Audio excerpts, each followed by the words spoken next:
There is a passageway to the most evil place you can imagine. A gate behind which the demons wait to take back what was once theirs.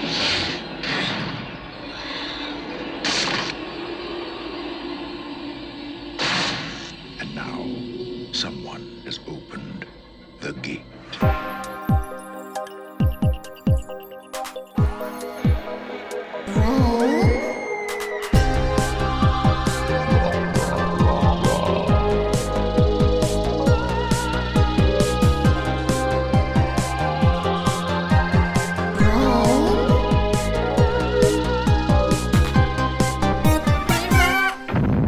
What's up, rotters, and welcome back to the podcast that takes a deep dive into the best worst horror films of the 80s and 90s. I'm Stevie, your VHS veteran. Thank you to everyone who has reached out with lovely feedback about last week's episode, where I unpicked Frank Henenlotter's basket case with the wonderful Mark Kermode. It's much appreciated, and several of you have asked me to cover one of Henenlotter's other films, Brain Damage, but I need no convincing for that. It is very much on my list. It may not be covered in this first season, but it's certainly going to get the brain rot treatment in the near future. I mean, it's pretty much what inspired the name of this podcast, so keep your ears peeled. This week, I'm covering a film that's not so much so bad it's good as not too bloody bad at all. I chose this film because the camera trickery and astounding use of forced perspective in a pre-CGI industry is some of the greatest movie magic I've ever seen. So much so that when they were sending the raw footage back to producers to watch during the shoot, they assumed it had already been tampered with and layered with effects, but it was in fact an intricate and innovative filming technique that took precision, patience, and perfection. It is The Gate from 1987. This week, to talk through this magic show of a film, it's a family affair, the father and daughter duo of dreams. You'll know her from The Inbetweeners, Emmerdale, and soon to be appearing in The Syndicate Season 4 this spring, and he is a staple of British theatre, TV, and film, and you may have seen him as Giles in a little TV show called Buffy the Vampire Slayer. Please welcome to the show Anthony Head and Emily Head. Hello! Hello! Hi guys. Just before we started recording, I couldn't work out how to introduce you, whether I should just do one head or two heads are better than one, I suppose. Always. First of all, happy pandemic, guys. It's been interesting, hasn't it? How's it been for both of you, Emily? It's been interesting, to say the least. Of course, not without its trials and tribulations. I'm trying to be creative as possible, which is difficult. But I've started sewing. I made a dress that I hate. And so now I'm making a pair of trousers, and we'll see how that works. Oh, sweet. Yeah. You were making masks at one time, weren't you? I was making masks, yeah. I made a couple of masks. Oh, I bet that was big business. Just for me. Oh, I see. Oh, fair enough. Oh, passion projects. That's fair enough. But I mean, it's all starting to ease up a bit, and I wonder how many of these passion projects people are going to continue. Like, I'm definitely going to continue this because this is mine. But I wonder if you'll continue the sewing. But also, talking about easing up, like it has been. You've got the Syndicate coming up, right? Yes, I have. Yeah, I was very lucky to be able to. So we were supposed to film it last March. Our first day was the day that we went into lockdown. Great. So they were like, it's postponed, we don't know when. So I spent the first lockdown a bit worried about when it would happen. But I very luckily got to film it in between lockdown 1 and lockdown 2. The gap, which was great. The sweet spot. So I got to film the Syndicate Series 4, which will be coming out on BBC One this spring, I believe. Oh, nice. Original content. Yeah, I know. We're back nearly. Yeah. So it was different filming during a pandemic. But I'm just blown away by the work that went into it to ensure that we could all do it safely. That's wicked. Yeah, it was really cool. Right, and when's that? Spring, you said? Yes, spring on BBC One. Can't wait. That's amazing. You'll have to give me a reminder though, because my pandemic brain. Days have no meaning. Exactly. No. Months. Ridiculous. Days flash by. Yeah, it's ridiculous. Tony, how's it been for you? I I must admit, I just wanted to say you haven't mentioned, Emily, asparagus. You're right. I did. You're right. It's been a long year. So before I was filming the Syndicate series 4, I got locked down in Suffolk. Basically, I'd gone to Suffolk to. We were planning on going to Suffolk. My family has a cottage there that was my late grandmother's, and we'd planned to go before I moved to Leeds to film the Syndicate. And when the Syndicate got postponed, we were like, well, let's just go anyway. You know, it was around that time where Boris Johnson was saying there absolutely won't be a lockdown, don't worry. Yeah. That's when we went. And then there was a lockdown. So we got locked down in Suffolk, which, I mean, there are worse places to be locked down. It's absolutely beautiful. But a lot of the local news was talking about how the local farms, asparagus in particular, were struggling to harvest their crops because they couldn't get any of the workers that would come over during the summer months to pick the crops. So I became an asparagus picker. What? Yeah. Yes. That's not where I thought the story was headed. Yeah. Where did you think it was headed out of? I don't want to say, I don't really know, but it was going off on quite a tangent in my head, so I'm glad we got there. Wow. Yeah. So, Just ripping 'em up in- asparagus. There's a good song. My dad wrote a song for us. Oh, you wrote that? That sounded like an official jingle. Yeah, I didn't write the song. The song actually is, yes, it's a variation of The Two of Us, but there you go. But yeah. Oh, sweet. Well, you've had a very varied pandemic then. Yes. I like it. Yeah. What about you then, Tony? I have to say we are incredibly fortunate to live where we do, halfway up a hill overlooking the most beautiful valley, and it's just it's being locked down here is it's idyllic. Yeah. So you know, my heart goes out to people who can't and aren't. But yeah, I've done throughout both lockdowns. I've done stuff for charity. I've done a lot of writing with M, and writing something else as well. That's finally actually seems to be going to some sort of fruition. And I very luckily in the break between lockdowns, I did a movie out in Dublin. A little independent film, and I did a couple of episodes of Motherland and Feel Good. So it's nice, you know. I'm so glad. Yeah, it's been really very productive, without the feeling of oh my god, what am I going to do? Because it has to be said, the industry is very good at creating bubbles and then sticking to them. And I've heard of a couple of jobs which went a bit haywire, but. In general, it's very good, and it's good on them for doing it. Oh, I'm really glad. And what about you, Stevie Webb? Well, I mean, I kind of sat on my arse for 11 months of it, thinking about doing this podcast, but it took 11 months until I actually started doing it.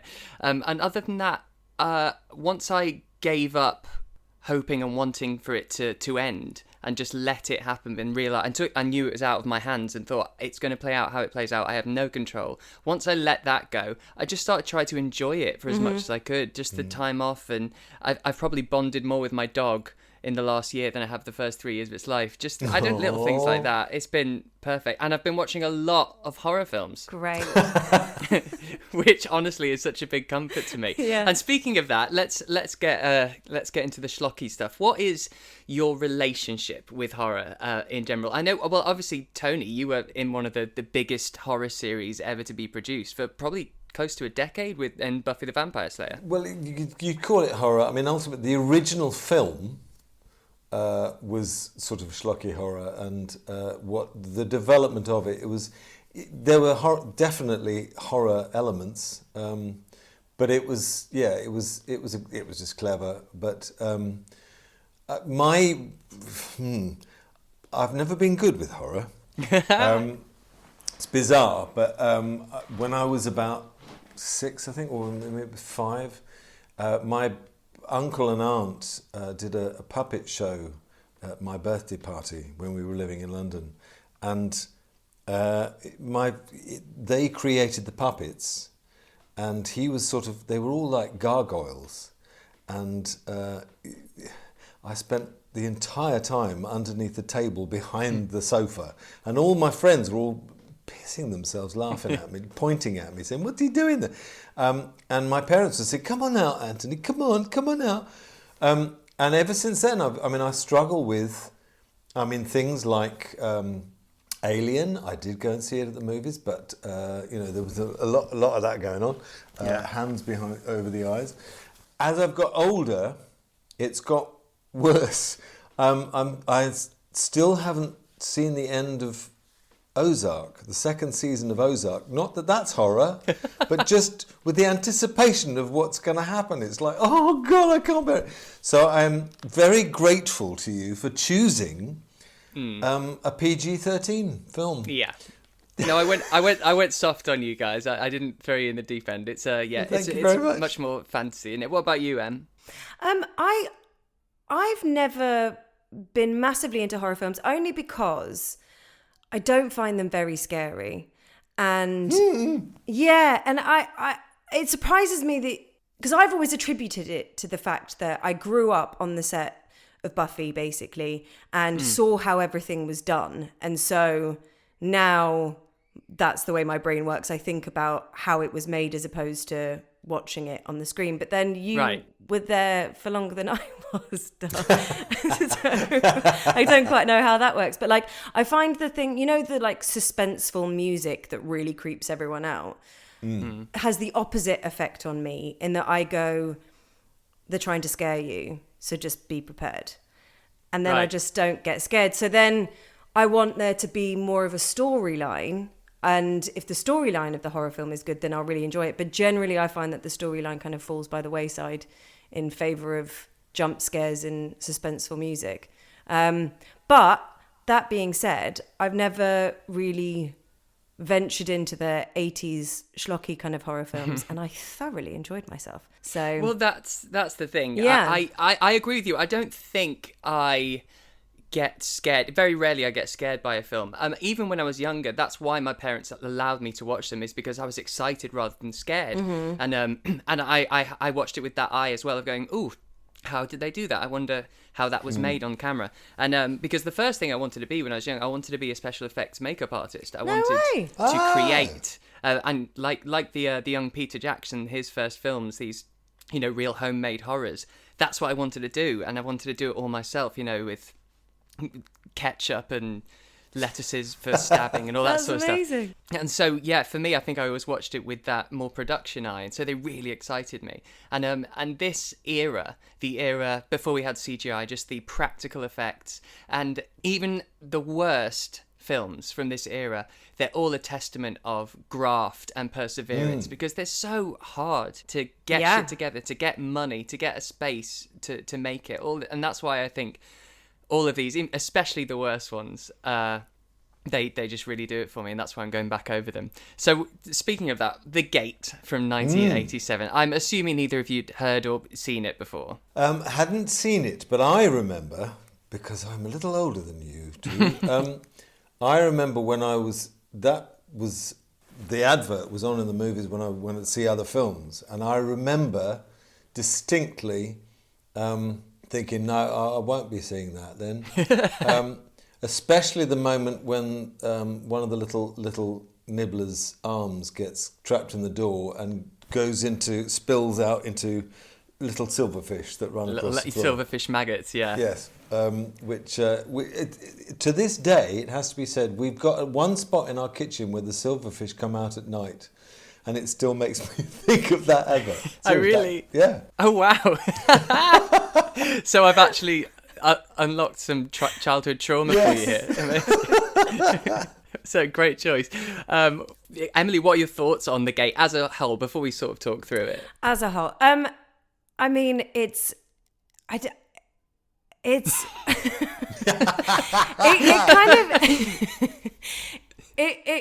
the way it appeared to me was that they went, okay, what special effects can we do, and then wrote the film around that. So like, we can make it look like the walls are moving, we can make a phone melt. I've seen this really cool thing with like an eye and a hand. I'm like, oh yeah, let's do that. And then, can you do zombie makeup? Yeah, all right, we'll take it. Yeah, cool. Exactly. But I enjoyed it. I enjoyed the ridiculous getting from scare thing to scare thing, of just dialogue in the middle of like the love interest that had nothing to do with anything really. And the fact that that Glenn the kid just reacts to everything with oh no, I enjoyed.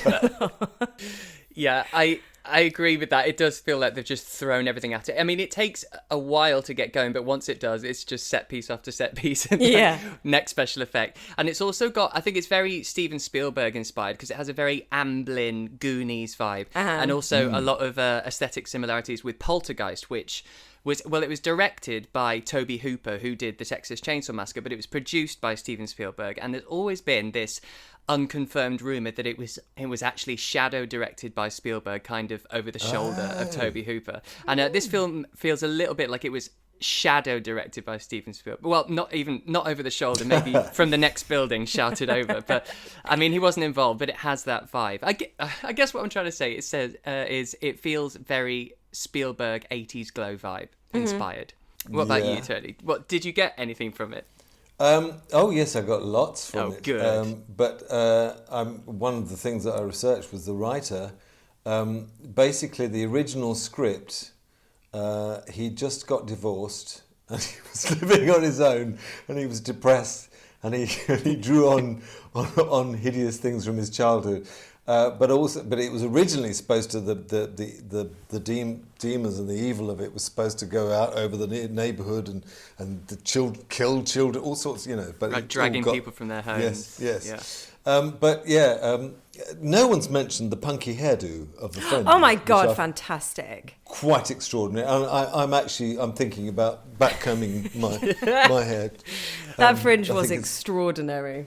Yes. At what point, whether it was the actress who said, "Oh, I've got an idea," or somebody looked at the two of them being really boring and going, "Hey, why don't we do this with what?" But my favourite thing about it was that she went to bed with like a face mask on and her hair in rollers, and then came out fully dressed with her fringe up again. Of course.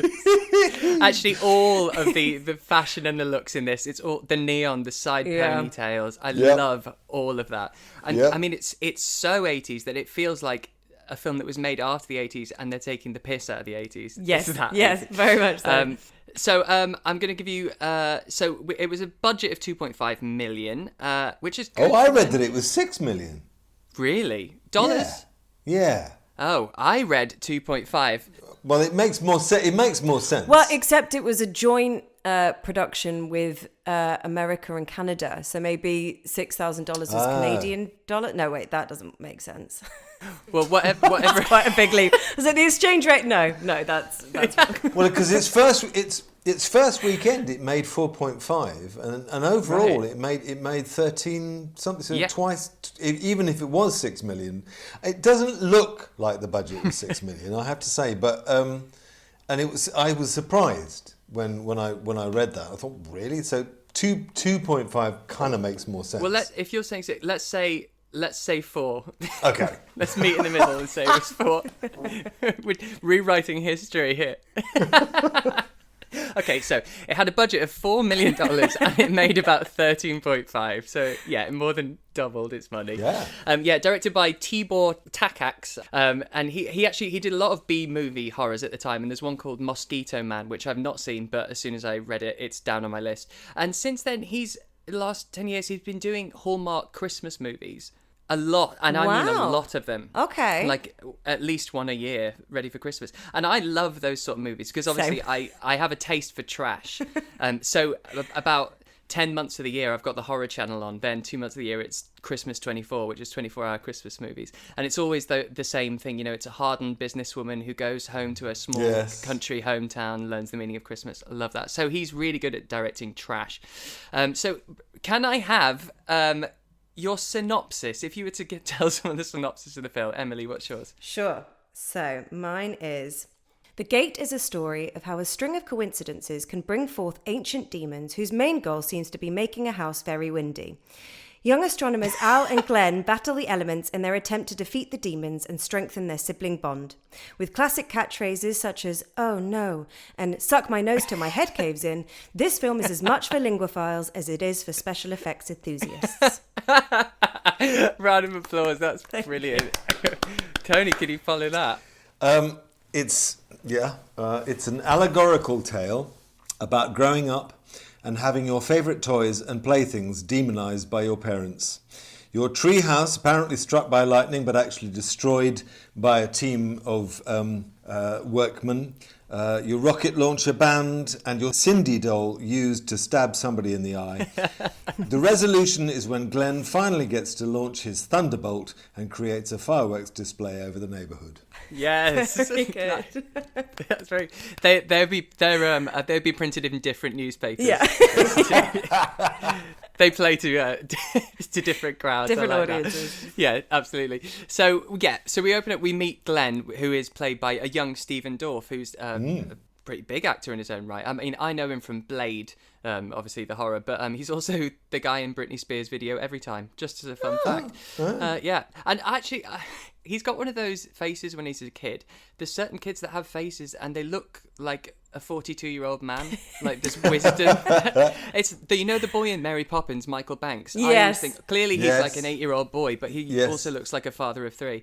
So we meet him, and he's it's a thundery, stormy night, and he goes out to the tree in the garden, the singular massive tree, and climbs up the into the tree house, and it gets struck by lightning and it falls down, and we find out it's a dream. Now, I hate this, and I think it's because I'm getting older.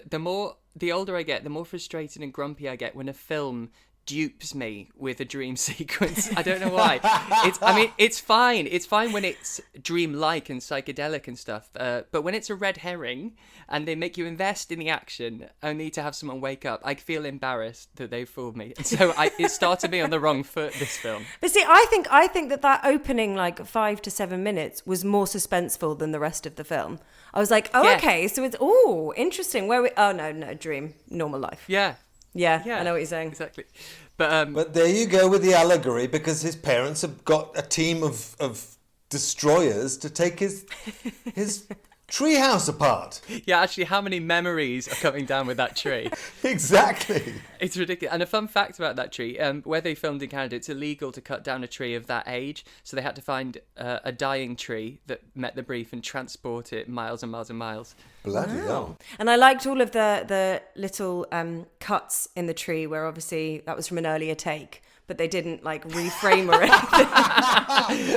Just moved along a bit. But yeah, I didn't notice that. That's a really good spot. So they've cut down the real tree in real life now, and he finds a geode, right, which is one of those rocks that when you cut them open, it's got all crystals inside, and so he finds that there's a small one of those. And then they fill up the hole where they flatten out where the tree was. Now we meet the parents. So it's the young boy, which is Glenn, and his sister Alexandra, and they're going away for 3 days. Yeah. So you've got a 15-year-old and a 8, 9-year-old, and they come to the decision that it'll be all right to leave them for 3 days. How are we feeling about that? I mean, Well, actually, I think for one, I don't think he's 8. Because Emily and I had this discussion. He's actually was born in 73, so he's around 12, I reckon, when it was. Oh, really? Made. Yeah. he he's looks just a little young 12. though. Yeah. He does look young. I think he's supposed to be younger. I mean, was that allowed in the 80s? Well, it was very latchkey kids was a Right. big thing in the 80s. It was a big time where kids would come home to an empty house because their parents were always working. But I think my thing about it was that they made the decision that night. That there had been no plan up until then. I was more confused and concerned about that. That's so true. And they make sure they let us know. They really set up. They go, now don't forget Angus the dog. He will die Yeah. if he doesn't have his medication. They make sure As that we. soon really as I saw Angus, I was like, "Oh, please don't do anything it's to the dog." A dog in a horror film. It's a goner. But it has to be. I was very glad when he finally became a sort of stuffed toy. Well, this is jumping ahead slightly, but there's a scene where when Angus has died, and we find out, thank God, that a sacrifice hasn't been put in the hole, and there's a guy intercut with a guy carrying around a dead dog, looking where to put it. And I read a fact that's not confirmed on IMDb, and it said the actor carrying the dog found it so heavy that the set designer took it to a taxidermist to get the organs removed so it was lighter, which suggested it's a real dead dog. And I've done more, I've looked into this more, but I found no other substantiated evidence about this, but that freaked me out. And I don't know, I on IMDb, anyone can add anything, so there's it's no not way confirmed. Surely not. And anyway, that dog comes back at the end. So did they go and get the organs put back in and then give it an electric shock or something? So, but then the second the parents leave, we have a party, of course, all the teen kids, and they do one of the classic teen party games of. Did you ever play this, levitation? I actually did, yeah. Never at a party though, because I feel like it's a bit of a mood killer at a party. But like me, at like sleepovers, we do it. We do the thing from The Craft is where we light as a feather, yeah, stiff as a board, yeah. That one, and we would convince ourselves that, oh my god, it's working. I remember doing it with a friend who had an 8-year-old brother, and we were like, oh, let's do it with him. And we did it, and we were like, whoa, he got so high. Yeah, because he's 8. He's right, really light. And that's what kind of happens in this. But also, I'm sure your adrenaline when you're doing something like that just gives you that bit of extra strength, and you're convinced. Yeah. But they do this to Glenn, don't they? And it definitely works because he's hovering above For sure. the chair, and he grabs the light fixture and falls And down. no one with seems quite a remotely thud. bothered by it. No, they really don't. And when they talk about it later, it's very like, oh, it's just a trick. And it's like, no, but you were the one doing it. Yeah, and he was literally on the ceiling. And then he's crying and he wants to call his parents. And I was like, and tell them what? We levitated you and you broke a light? Like, yeah, that's a weird thing Literally to have happened. Absolutely. He was on the ceiling. There's been terrifying activity in the house. She's just so dead against calling the parents for no reason whatsoever. So then we have Glenn and his friend Terry, right? His little sort of fun, geeky friend Terry. And they crack open the geode. Yes. Geode number 2. Oh, that's right. It's the big one. Yeah. They get another one, don't they? Because they dig in the garden and they're like, oh, don't worry, no one's going to notice. This is another thing that I don't understand, is that this hole keeps getting dug up, but then refilled with what dirt? Like, there's no dirt ever anywhere other than like 2 spades full. That's right. It's a hole, but there's no mounds around it. Yeah.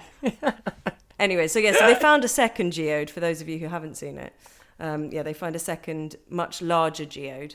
Yeah, and that cracks open and beautiful purple light starts coming out. And then it all kicks off, I suppose, because Terry, in the night, he has a vision of his mother, who has died. We found out recently that his mum had died, and he has this vision where he's hugging her, and it turns out to be the dead dog. Yeah. Which is a bit Cute. weird. That whole sequence of how we find out that Terry's mother is dead made me laugh so much I had to write it down.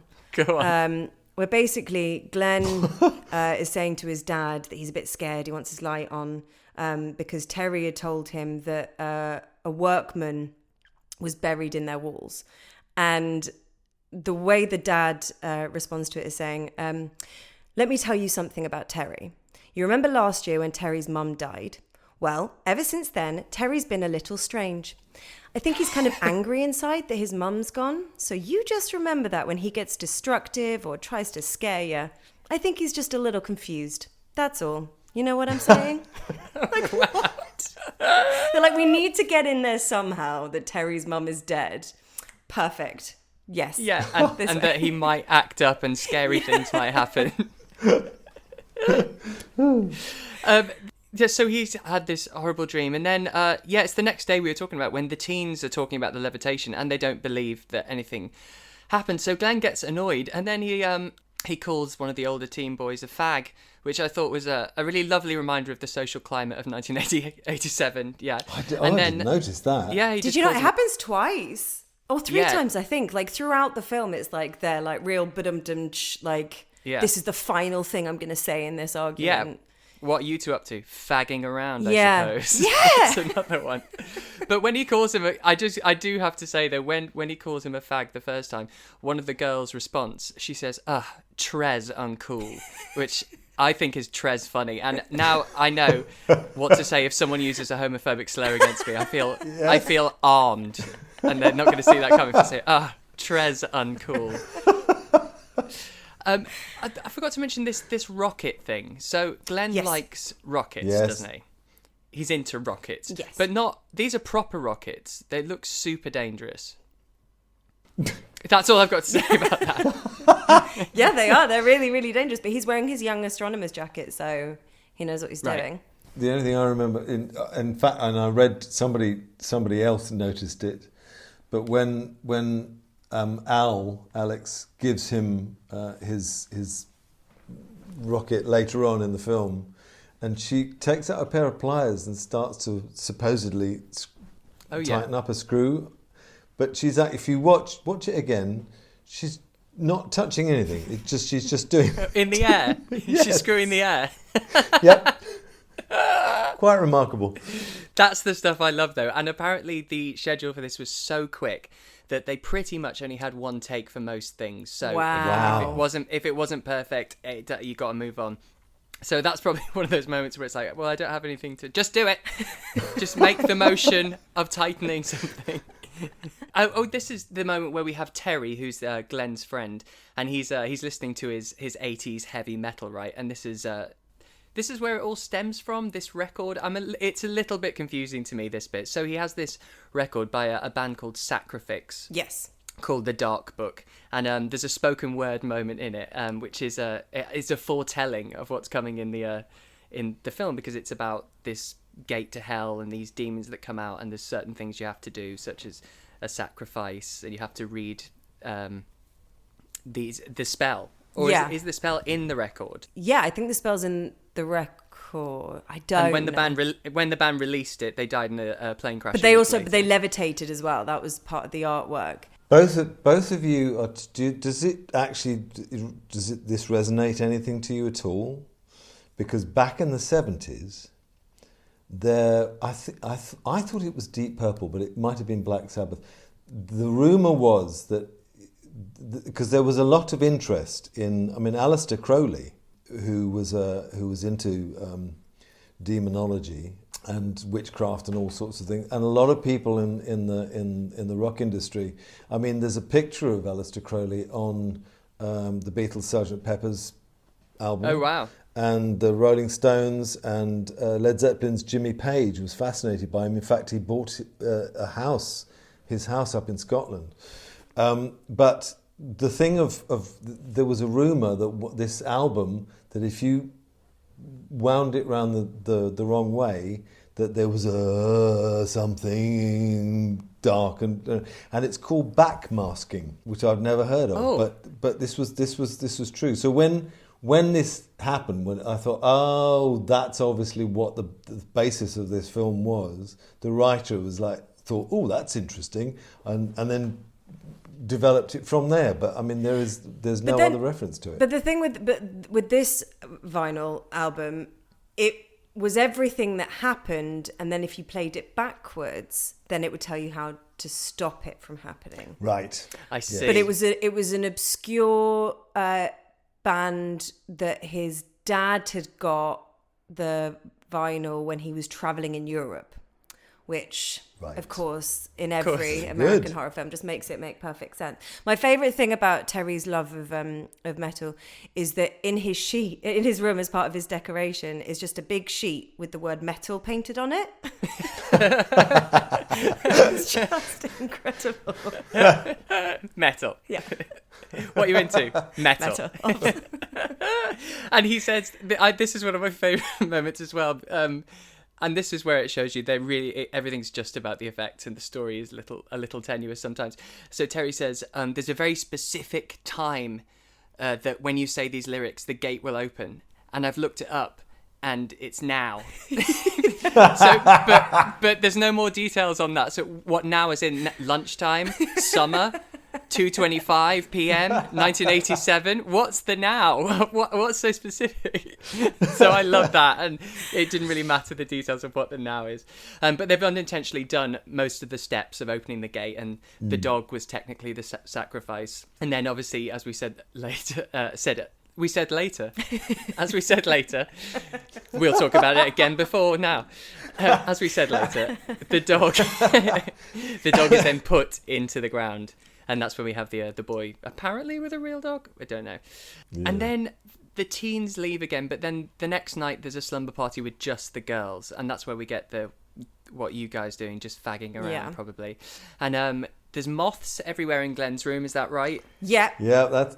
Yes. The moths odd. feature quite heavily throughout it. At the beginning, when they're like digging in the garden, and Terry puts these moths in a jar and is like, "Hey, I wonder how long they'll live without air." And then Glenn's like, "Hey man, that's cruel." And then the next scene is him watching the moths die from his bed like a psychopath. Like he's like, "That's cruel, but I'm gonna do it anyway." Very strange.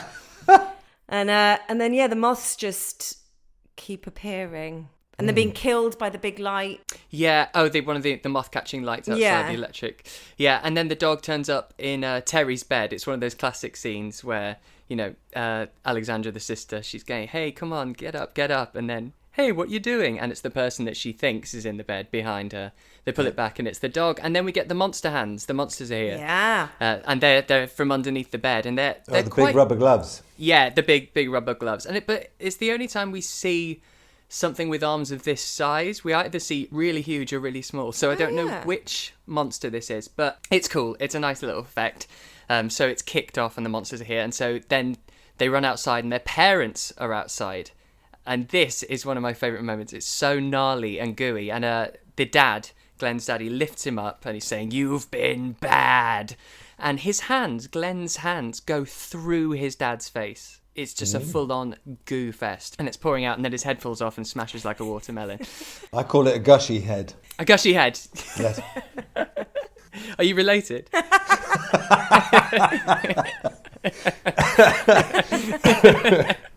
Good old Aunt Gushy Head. And then, so we meet the minions. That's what they're called, who are the stars of the show. These little demons. They kind of look like mice when they're born. They look like naked mole rats, I think. Yes, like that's mice. it. Kind of just hairless and small, and quite rodent-like features. I love them. This is when it gets really clever, because whenever they're filmed, they're using incredibly tricky forced perspective. Yes. And so this stuff, there's the first time we see them in a shot with someone else, you see the legs of the girl running up the stairs outside, and they just behind her start running up the stairs as well, and they're tiny. And this soundstage that they used, actually The Fly had just filmed on this soundstage, and so that had gone, and they, just a fun fact, the production company were really worried that there was going to be loads of flies when they were filming, because they hadn't, obviously it had just wrapped, so they didn't know if they'd used loads of flies in it, but it's just about one fly. That's why they put the moths in, just in case. Maybe, just to make it work. But no, there were no flies. But this soundstage, so to do this forced perspective, everything was built up about 20 feet, and then there was a stage below that, and you had to line up the camera so that half of the steps were in the foreground, and then 20 feet below, in the background, were the rest of the steps made to scale, and the camera was lined up in such a way that they could have the minions running 20 feet down there, up the steps at the same time, and it looks like the same shot. And I honestly... It's genius. It is absolutely It really is incredible. And then, also you get the bit that you were talking about, Tony, with the claymation when one of the hands get cut off and it turns into little. I just think this sort of stuff is... I choose this any day over CGI. Oh, definitely. I really would. Yes. I mean, the one that I look back at is when the zombie falls forward, and it's fascinating because the girls are in Al and Glenn, I think, are up I can't remember who's in. Anyway, they are in the right hand corner, and you can see as the figures run, it collapses, and then they run along the floor. And you can just see a little cutout where they've matched the two frames. It's fascinating, absolutely fascinating. and you see all the minions tiny running on the floor, and and Al and Glenn are stood against the wall. But actually, that floor is so many feet down, and they are stuck to the wall. I found out. So you can see actually their feet aren't on the floor; they're dangling. Oh my god! It's incredible, God, and that's genius. They're strapped at the waist to the wall. So I thought it was matched on. I thought that the two. So the first bit, we have this figure who falls forward, and it's hinged. So the hinge stops it from falling past where the actual floor level would be. And then they did a cut and drew on a piece of glass the outline of where that figure was and held it in front of the camera so that 20 feet below, all the minions would move and get within that shape. Then they take away the glass and then press go. And they cut it all together. And it's absolute genius. Isn't it? It's magic. This is true cinema magic, this sort of stuff. And it's the fact that was in these bits were in the trailer, and it was the trailer that sold everyone, because I remember seeing it at the movies and just going, "Ooh, I'm not watching that." Yeah. It was genius. Serious. Yeah. Nothing had ever been like that. No, it's I just loved it, and I don't think I appreciated it when I saw it 20 years ago. Watching it this time, I had to rewind that because I couldn't work it out and I had to look it up. And these minion costumes, they're not heavily detailed because they knew they were going to be shot from 20 meters away half the time because of the forced perspective. But they are sealed in the actors that they had. It's foam latex, and the head comes off at the neck, so that's all right. But they couldn't go to the toilet for a shooting day. And there was one actor who's where the head of the minions sat on the neck piece. It wasn't steady enough, and you could see that it was wobbly, and so they actually sealed one of the actors completely in, and between takes they had to feed him oxygen with a tube. Oh my god! Literally a tube. Oh my god! Through the costume with oxygen pumping, so he could get his breath. Oh my god! Wow! I mean, you can't do that now, but it was acceptable in the 80s, as they say. Yeah. So this is all these set pieces are just heaven for me, this bit. And then the storyline, it goes a bit but it doesn't really matter. And as you mentioned earlier, the telephone melts just because it can. Yeah, why not? Because they can do it. It's a really cool thing. And they need the record, they realise, to close the gate, don't they? To, as you said, to play it backwards. So they go to recover the record and it bursts into flames, as all condemned items do. but then they go, oh, I know, let's whip out the Bible. You know, that should work. Yes. And, so they do that. And Terry falls into the hole, doesn't he, down the gate? Yes. And then this is another great bit where he's on the floor at the bottom of at the bottom of the cave, and all the minions are running at his legs. So again, they built. You have this shot where you're over Terry's shoulder and you see his legs and they're all running up his legs. So in real life, they had giant sort of 30-foot legs that were 20 feet away, and he was sat 20 feet back with the camera on his shoulder, and they lined it up so it looks like it's connected to him. I love it so much. I must admit, that's the one moment, and it was like an hour and 3 minutes in, that really, that's the one moment where like, ooh, and I had to stop it. Really? Because they started to bite him, and they then obviously blew it because he was climbing out of the hole and they weren't following him. I wonder why, because they couldn't do it. There was, it was that moment I thought, oh my God, where is this going? And then, because my imagination was they were going to eat him, basically. And then, as I say, he climbed out without any of them anywhere, and he just kept going, and there was nothing anywhere near him. But he's safe.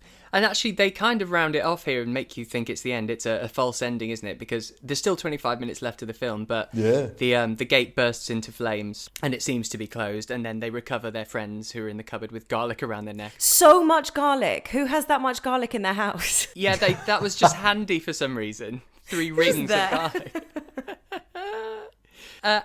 So it's the false ending, and then so this is the bit where they are in Glenn's bedroom, and there's I didn't hear this, but I looked it up, the story of the workman. So Glenn heard this story that when the house was built, a workman was trapped in the walls and died. Yeah. Oh, that is in the film. Yeah, Terry. So that was the thing that Glenn said to his dad. Terry told me that there was a workman buried in the walls.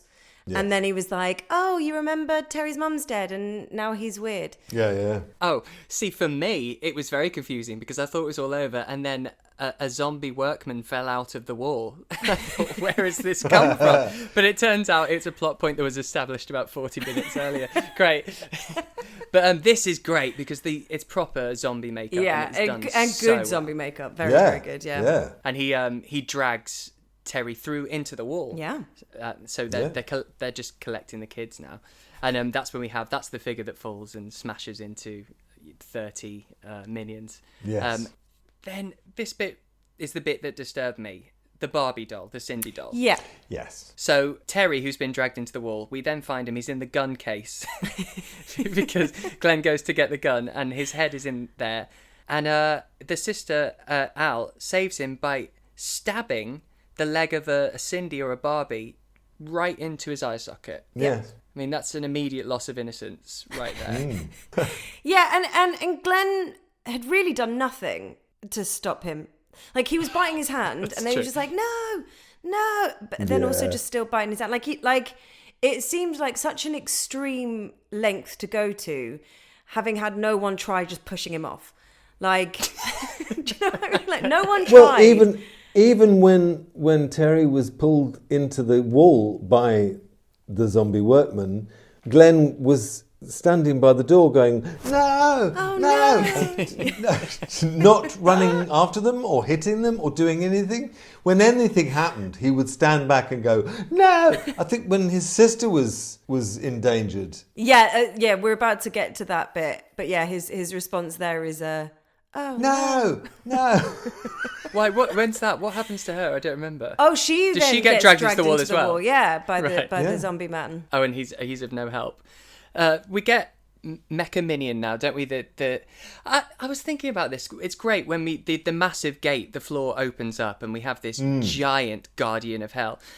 But it got me thinking of the mini ones. I mean, they're meant to be the guardians of hell. They're a bit shit, aren't they? I mean, they're barely mobile. They can't turn their head without turning their whole body. And they can't really walk or run. Well, and also, but they're guarding hell. As Terry discovers, you can just stamp on one and it will just go yes, like that. And then and Al kicks one once and it goes flying, but then no one ever does anything like that ever again. They're just running away a lot. Right, you'd think, well, that worked. Yeah. Yeah, there's not enough kicking. No. Or just trying to get rid of them. It is super simple. They are very small, very weak. And as I said, they don't move easily. They're not very mobile. But it's too late. They've fucked it anyway because the massive daddy demon comes up through the... and this, what do you think of this one, the big guy? Ray Harryhausen. You are? It completely... It was like Ray Harryhausen, Jason and the Argonauts. The Argonauts, yeah. Yeah. It was. I was so used to... And at that time, in the 80s, his last film was in 1981. It was Clash of the Titans.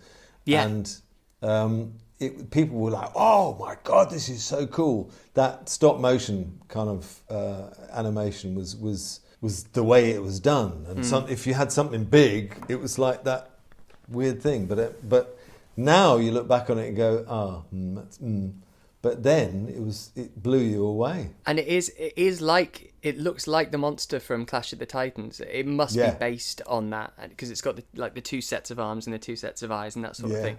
Yeah. And I just love it. I mean, it's so schlocky. And actually the choice of stop motion with this bit, I love that. Stop motion creeps me out, actually. It always did. When I was young and I watched Jason and the Argonauts, there's something about it that's really uncanny and just makes me it gets under my skin. Well, yeah, in Jason and the Argonauts, the fights with the skeletons. I remember being blown away by that. It was absolutely, oh my God. Do you know what we're talking about, Em? No.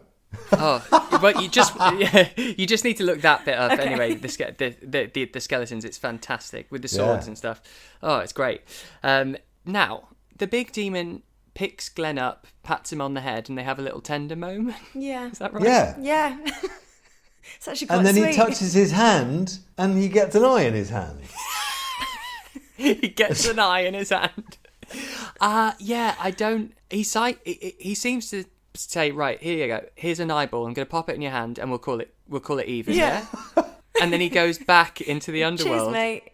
Thanks for all your hard work. Here you go. I get. Is it the, kind of like the mark of the devil? I guess, but I mean, it's not the worst punishment to have an extra eye. No. I mean, if he can use it. You could use it as brings periscope. a whole new meaning to hand-eye coordination.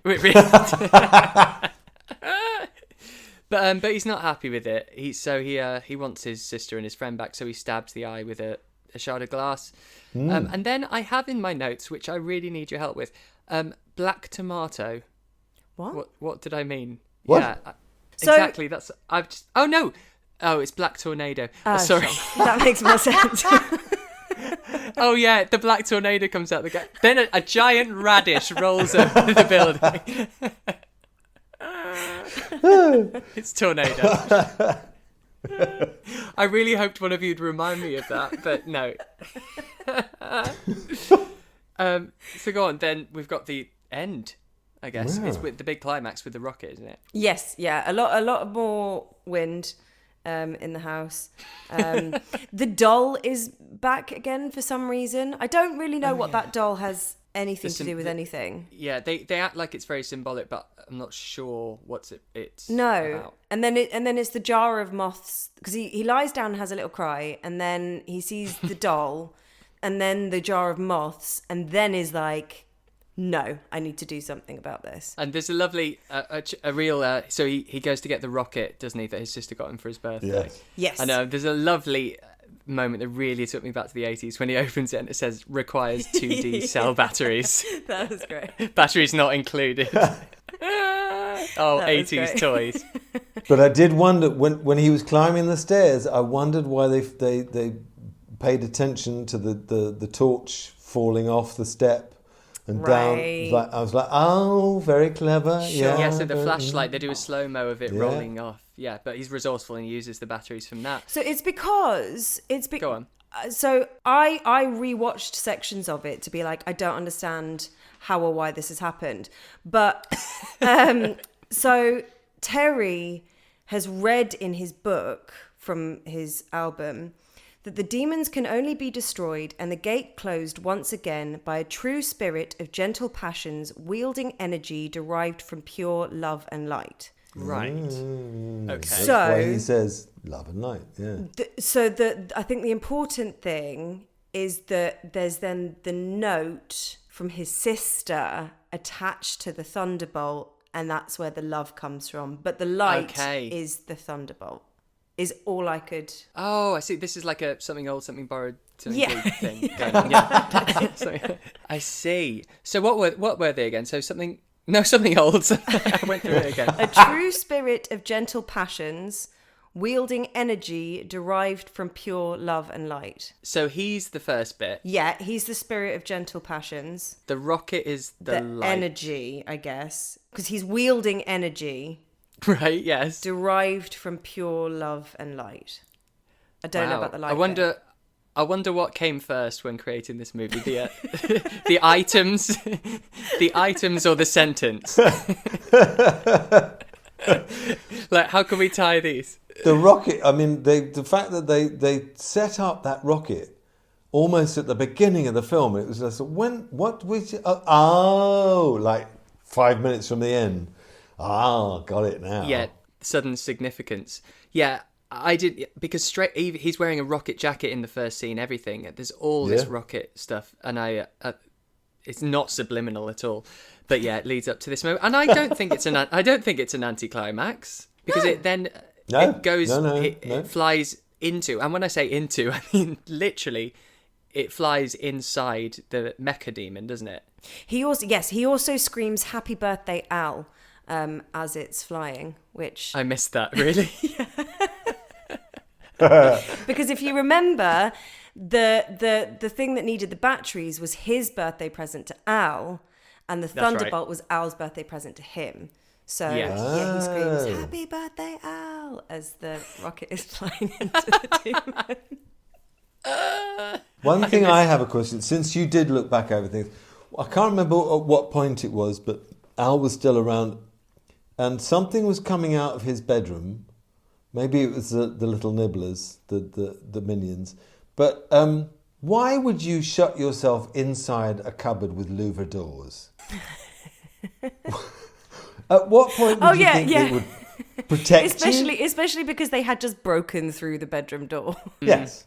And you can't see anything, but they can sort of see. I mean, why would you do that? It's a fair question, and one that I Except don't. the lighting was quite good. It has to be said. It's probably that again, isn't it? What came first? Yeah.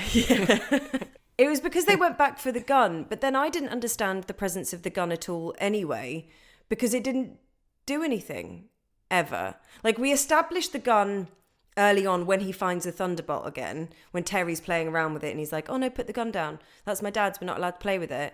That's and then right. when the little minions are in his bedroom, she's like, go get dad's gun. So then he goes to get the gun, but then that's when Terry bites his hand. And so then Al comes down, gets the gun, drops all the shells, shoots the zombie once, and then that's it. It's never used again. That could have solved a few things, I feel. So exactly, why have it at all? Just don't. It didn't need a gun. No, just for that. But maybe it's to do with the zombie. He could only be killed by. But I don't know. Look, it's one of those films where the more you pick it apart, yeah, exactly. I have something else as well, because I for some reason I thought it was a Cindy doll. Of course, it's a Barbie doll. But it could be a Cindy. It could be a Cindy. What were you two into? I can't remember. Was it Cindy or Barbie? Barbie dolls. I liked Barbie dolls. Yeah. Because I was going to say, if this movie had been made in the 90s, then of course you could have got a life-size Barbie doll and basically taken his head off. Oh, yeah. Or they could have just used a normal-sized one and done forced perspective. And made it look life-size. The options are endless. And then I think it's a little bit of a slightly anticlimactic. We have one of those funny lines like, better clean up before Dad gets home. I don't think that's there's line. there's the big fireworks display first. Oh, which makes no point if we establish that the Thunderbolt is also a firework at all. Big fireworks display, very impressive for no real reason. And it's a full-on because it's multicolored fireworks. Oh display. yeah, there's a lot. Yeah. Yeah. Through the roof of his house. That's right. Because he's been thrown from the house as well. Yes, that's one of the things that throws him from the house as the big demon explodes. And then there's the firework display. And then he goes back into the house, and then even though that's not where they died, Angus, Al and Terry all come out of the cupboard. All come out, yes. The cupboard, oh yeah. And I assume it's only because that's the only door that was also seen. And also left, I suppose. The only door left because everything else has been blown up pretty much. True. Although the house doesn't look in disarray. Because everything's really back to normal, isn't it? No, there's still a big hole in the floor. What film, what version have I watched? There is. You're right. There is a hole in the floor. There's a massive hole in the floor. It's all scorched outside. Wow. See, in my head, and I only watched this again yesterday, in my head it's all back to pristine. No, because that's what confused me is why it wasn't. Because everyone's alive again, including the dog that we presumed up until this point died of natural causes. Yeah. Everyone's fine. Does the dog? Sorry, the dog comes out the cupboard as well. The dog comes out the cupboard as well. Yeah. Right. So there's the gate in the garden, but clearly also a portal. Right. In the cupboard. Yes. I see. Wow. I think my head, because I was expecting it to be all fixed and pristine, has made it in my mind pristine. Oh right. Okay. So they are left with evidence. That's good. Yeah. Well, yes. Except, what are they going to say when the parents come back from their 3 days off? True. How do you explain that one? Did you have a party? Yeah. Well, they'll just have to play the record again. Oh, I know the line you're referring to. I think they said, yeah. So they step outside, everyone's fine, but the house is a mess. They sit down, and one of them goes, "Think they'll notice?" And then "Give me a break" is dubbed over Glenn's closed mouth. And then he says, "You are my best buddies." Again, with his mouth closed. I love all these. This always happens at the end of films. It's always the resolve, isn't it? When they think about afterwards. So actually, we need to, it doesn't. We need to flesh out a bit more. Well, that's the gate. Do you have any gold that we've skipped over, either of you, that you can think of? I don't think so. I know that the girl that played Al won an award for the film. Oh, Yes, and now I can't remember. for this film. For this film, for best young actress in a horror film, and the film also won. The film won the Golden Reel Award at the Genie Awards, which was the award given to a Canadian film that had the biggest box office revenue that year. Wow. Well, there you go. It is a success. Yeah. I've got a fun fact about the boy who played Terry. You know, the friend Terry. Yeah. So his name's Louis Tripp. At the age of 20, he changed his name to 1220. What? What? Yes, he officially changed his name at 20 years old to 1220, and he created confrontational experimental music that sometimes got him in trouble with the Humane Society and the police. Wow. He also was the only one to appear in the sequel. The sequel, yeah, In the Gate 2. And then recently, so Krista Denton, who plays Al, won the best young actress in a horror motion picture at the Young Artists Awards in 1988, and Stephen Dorff was a nominee, but did not win. But he was also nominated for best performance by a younger actor at the Saturn Award. Well, he's done all right. Yeah, He's done all right. Yes, he has. He's done fine. Yeah, guys, that I think I love this film even more now after doing that. But I think for me it's the effects and it's the graft, as I said, and the practical effort that went into everything. That I do think the first act is a bit slow and you're waiting for it to kick off. The first two acts, to be honest, it's not until the last third of the film that it all really starts to take off. But yeah, you're right. I don't really know what its audience is, because I mean the Barbie leg into an eye is fucking gruesome. Yeah. So it's not for kids. Yeah. And it's not scary enough. Well, I mean, Tony, you did actually get scared. So maybe it is, there is an audience for it. I mean, I love it just because it's fun and schlocky. Well, it's PG-13. People say it's a really good horror film to introduce your children to introduce them to horror. Well, I suppose it is. I mean, yeah. Although Emily, when I was saying that that horror movies scare me, Emily said that I recommended that she should watch The Exorcist. Yeah, you did, and what? I watched it on my own in my bedroom. Recommended. I've never seen it. Because I couldn't. Do you know what? I had an audition for something, but it wasn't a horror film. I don't remember what it was, but you were like, "Oh, you should definitely watch this." I don't remember why. Honestly, I don't think it had any bearing on the part that I was. I'm so sorry. I watched that on my own. I watched The Sixth Sense on my own. I think I got that for like my 11th birthday or something. But The Sixth Sense was a remarkable script. Oh, it was incredible. But like, very clever. In terms of like suspense and you having to turn things off, I don't know how you got through it. That I did actually. I there were a couple of moments, but I think I just think the script gripped me and took me through. But yeah, it's when it's just when my imagination takes me further maybe than the movie goes. I don't know. Yeah. But there was a couple of moments in that. I remember the kid under the bed and the Yeah, Misha Barton. Yeah, yes. Well, listen, guys, honestly, thank you so much for not only taking the time to be here and recording this, but also for watching the film and having such extensive notes and research. I'm super impressed. You made my job very easy, and I've had the best time. Thank you, so have we. Us too. Lovely. Really lovely. And now I've warmed you up, I will be getting you on to watch something absolutely horrendously scary. But have a wonderful weekend. Thank you, you too. And you take care. And And there you have it. That was The Gate from 1987. A lot of fun, and I can't emphasize enough how incredible that camera trickery is. You should go and check it out. Let me know what you think. You can write to me. It's steviesbrainrot@gmail.com. To find us on the socials, on Twitter we are Stevie's Brainrot also, and on Instagram it's BrainrotPod. So yeah, get in touch, send nudes, troll me, whatever you want to do. And we will see you next week for another episode. Alright, toodles!